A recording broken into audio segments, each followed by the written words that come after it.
और राहुल गांधी जी अपनी रायबरेली की बचा लें, कन्नौज के बाद में जीत कराएं तो फिर पता चल जाएगा 4 तारीख को कौन कितना जीत रहा। लेकिन इलेक्शन ये हारे बैठे हैं, पूरे पूरे परिवार लगे वोट मांगने को, रात दिन मोहल्ले मोहल्ले गाँव प्रधानी का इलेक्शन नहीं है, लोकसभा इलेक्शन है। यहाँ आके हमारे जिले में आके वो एक हमारे मुस्लिम समाज के चेयरमैन को जो भारतीय जनता पार्टी में है उनको जूतों में माला पहनाने की बात करते हैं। कभी बोला नहीं कि 100% बीजेपी को यादव जा रहा, ना मैं कह रहा हूँ, लेकिन हमारे पास जितना यादव आ रहा है वो हमारे लिए बहुत है। नुकसान आपको पता चलेगा 4 तारीख को कितना हुआ, अभी सारी चीजें आपको बता देंगे कहाँ पे क्या किया है, तो फिर तो कहानी क्लियर हो जाएगी ना।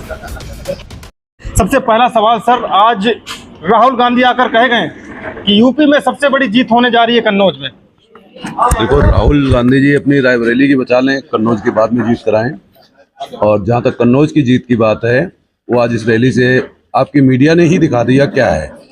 सारी कुर्सियां पीछे खाली पड़ी थी, तो कन्नौज में जीत कहाँ हो रही है वो भी मानते हैं। अब आपकी कुर्सियां पब्लिक नहीं पहुंची, वो मान लेते हैं।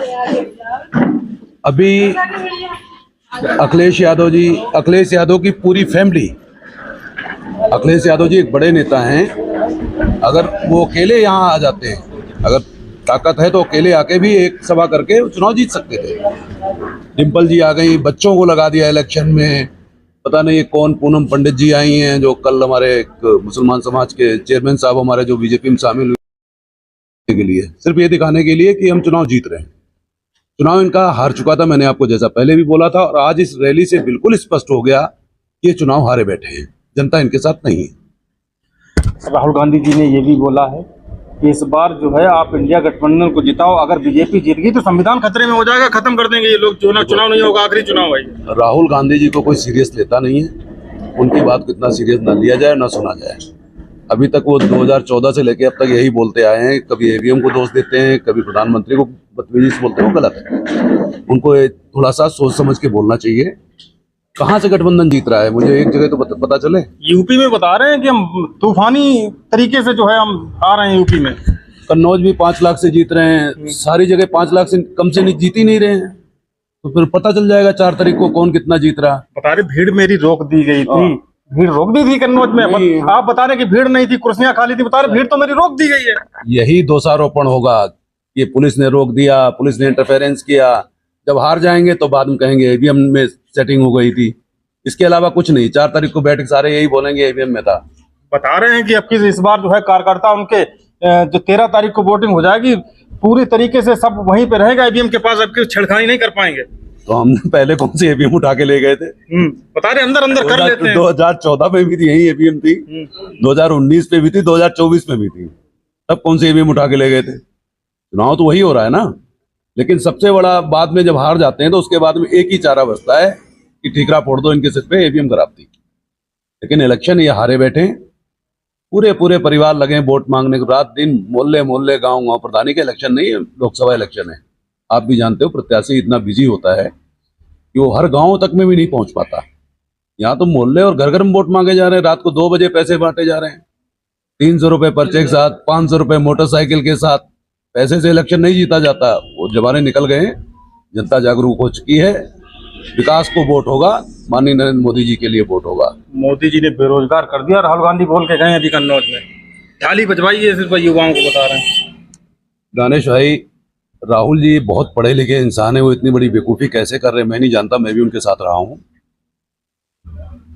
किसी भी कंपनी के लिए एक स्टार्टअप फंड दिया जाता है, और आज के टाइम में स्टार्टअप फंड देने के लिए 5 करोड़ रुपए आपको without any security bank startup fund देता है। उससे आप अपने बिजनेस को खड़ा कर सकते हो, अगर आप एजुकेटेड हो तो, और उसमें 10 लोगों को 20 लोगों को आप रोजगार भी दे सकते हो। तो रोजगार मोदी ने जनरेट किया, लेकिन करना तो हमारे जैसे लोगों को, आप जैसे जो इंटेलिजेंट पढ़े लिखे लोग हैं उनको चाहिए कि स्टार्टअप इंडिया लेके आए। उन्होंने तो पूरे दरवाजे खोल रखे हैं। आज कोई भी कंपनी खोलता है 5 करोड़ रुपए से स्टार्टिंग है, उसकी कोई गारंटी नहीं है।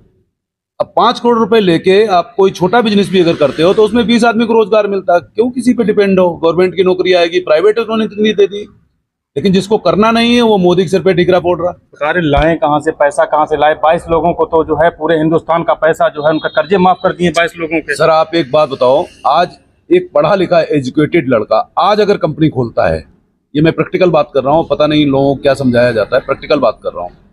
एक पढ़ा लिखा लड़का एक प्रोजेक्ट बनाता है कि मैं ये काम करना चाहता हूँ, ये मेरी स्पेशलिस्टी है, मैं ये काम कर सकता हूँ अच्छे से अच्छा, अगर वो प्रोजेक्ट बनाता है और बैंक में अपनी प्रोफाइल देता है तो उसको 5 करोड़ रुपए का फंड स्टार्टअप इंडिया की तरफ से मिलता है।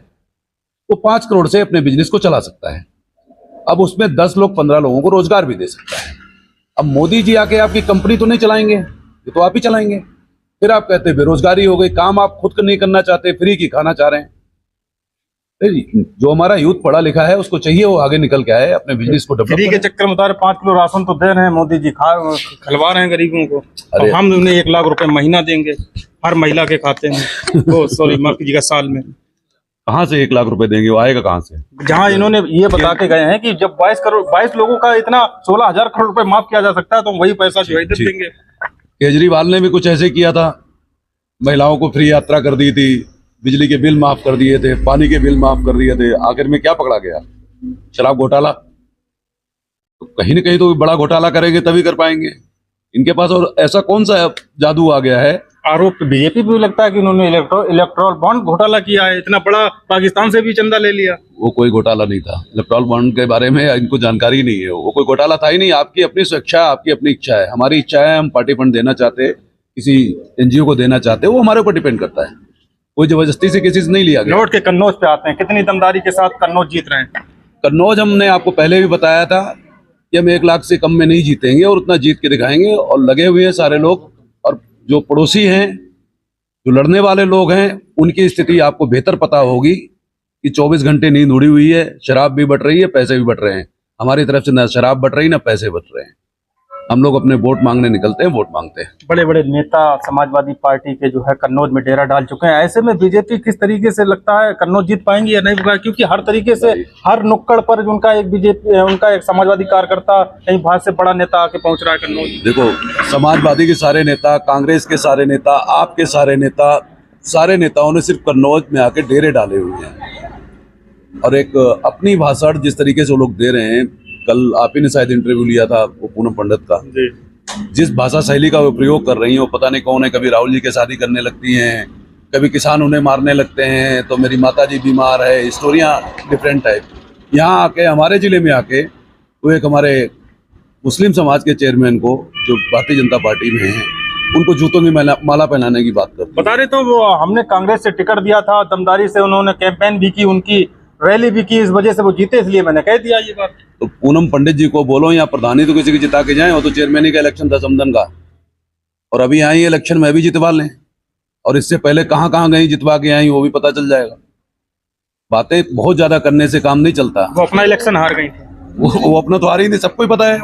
कभी किसान आंदोलन में जाति बगैर बुलाए घुस गए। कितने अंतर से कन्नौज जीत रही बीजेपी? कन्नौज हम 1 लाख वोट से भी लेके चल रहे हैं कि 1 लाख वोट से आज की डेट में हम लोग जीत रहे हैं। आगे फ्यूचर में हो सकता है बढ़ भी सकता है।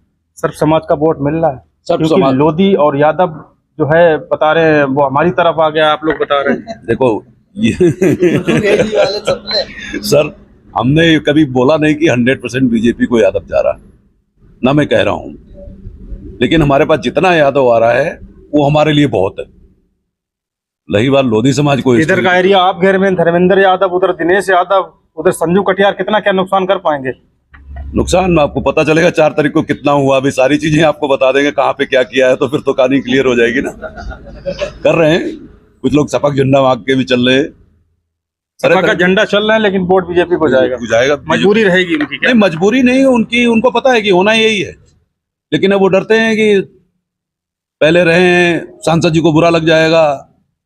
लेकिन भैया पोलिंग देख लेना हमारी, ठीक है, हम भी कुछ नहीं कहते, करो भैया। अरे उन्हें डरना क्या चाहिए जब 2 धाकड़ नेता उनके सर पर हैं, तो उन्हें क्या डरना? देखो, हर आदमी की अपनी व्यक्तिगत होती है कि दिनेश अगर अखिलेश यादव से नहीं डरते, मैं नहीं डरता, तो कोई कार्यकर्ता नहीं डरता। फिर हमारे यहाँ के उठाई गिरे टाइप के कई सारे नेता हैं, आपको पता ही है, जानकारी है ही उस बात की। उनका प्रेशर भी रहता ही है, और परिस्थितियां भी कुछ उनकी ऐसी हैं कि खुल के नहीं आ सकते। हमने भी उनके ऊपर कोई वो नहीं, हमारा रिलेशन है उनसे। ठीक है, आप हमें वोट देना, अच्छी बात है, वेलकम है। आपके बूथ पे दिख जाएगा तो इसके मतलब आपने हमें वोट दिए ही है, बटने छोड़। ठीक है, तो ये थे धर्मेंद्र यादव जी, जो हमसे एक्सक्लूसिव बातचीत कर रहे थे। उनका साफ तौर पर कहना है कि 1 लाख वोटों से जो है कन्नौज जीत रहे हैं। तो देश दुनिया की तमाम खबरें देखने के लिए देखते रहिए डी भारत। नमस्कार।